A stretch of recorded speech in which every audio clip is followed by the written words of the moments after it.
Good afternoon, YouTube. It's your man George Page coming to you live on YouTube.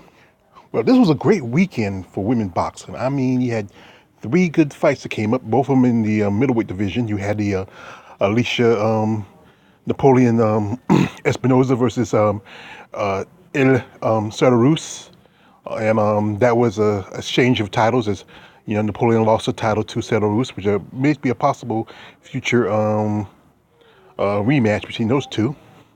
Then you had uh, Clarissa T-Rex Shields making history, being a champ in three divisions and winning, you know, those divisions in only 10 fights, you know, and that's better than any man or woman in boxing has done. I mean, that's pretty good.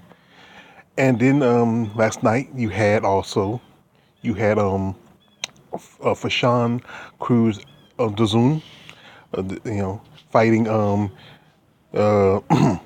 Alejandra Jimenez, and that fight ended with also a exchange of titles as heavy hitting diva lost the title to La Tigra.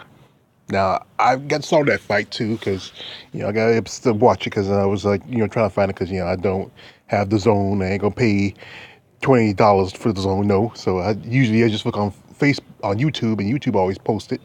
So if you want to see it, you gotta just put a search and just search their names, or also you can always go to our ladies of WMMA site. That's managed by my man Jason Rose. So he might have a copy on there, so you just want to check it out. But anyway, I saw the fight, and pretty much it was a slugfest for the first rounds. I mean, it was going back and forth, back and forth.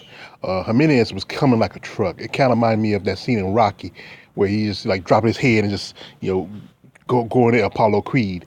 It reminds me of a boxer. If anybody remember him, Jake LaMotta, he was one of the toughest boxers around in the lightweight division. He fought Sugar Ray Robinson back in the day, and Jake was a tough guy. He could never knock him down. Watch the movie Raging Bull, and that gives you a good example about Jake LaMotta.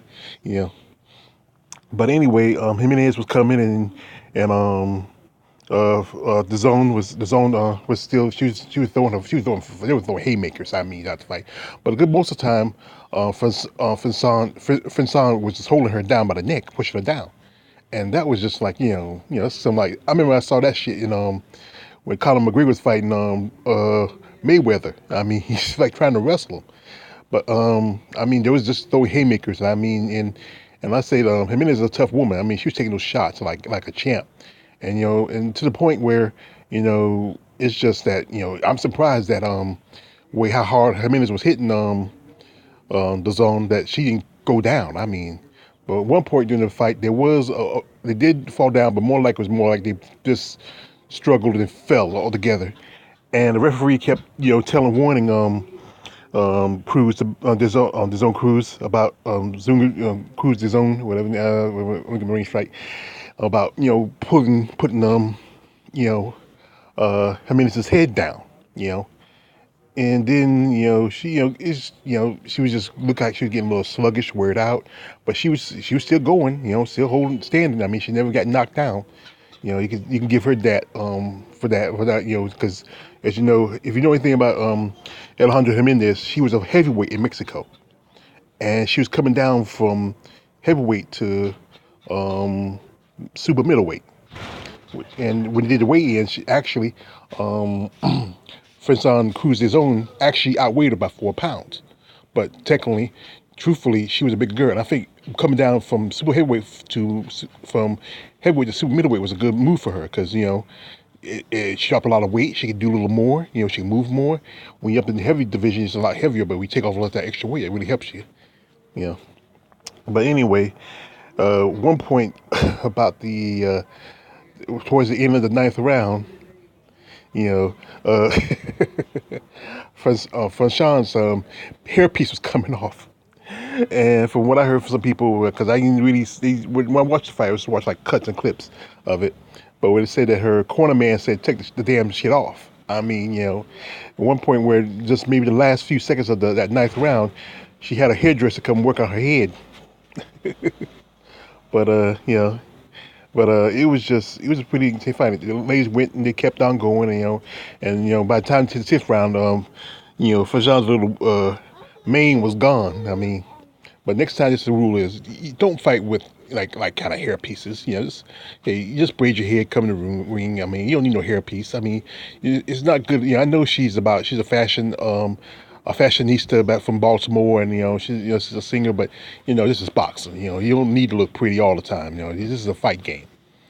But like I said, was like I said again. This was a great weekend for boxing, especially for the women. Especially this is only the first 2 weeks of 2020. And what are the plans for it? Well, I might do a video talking about what would be the future for female boxing, as I did a video about future for WMA. But like I said, last night was a barn burner, and and like I said, it was a great weekend for boxing in general. Hope to see more coming from the ladies in the next few months and the rest of the year.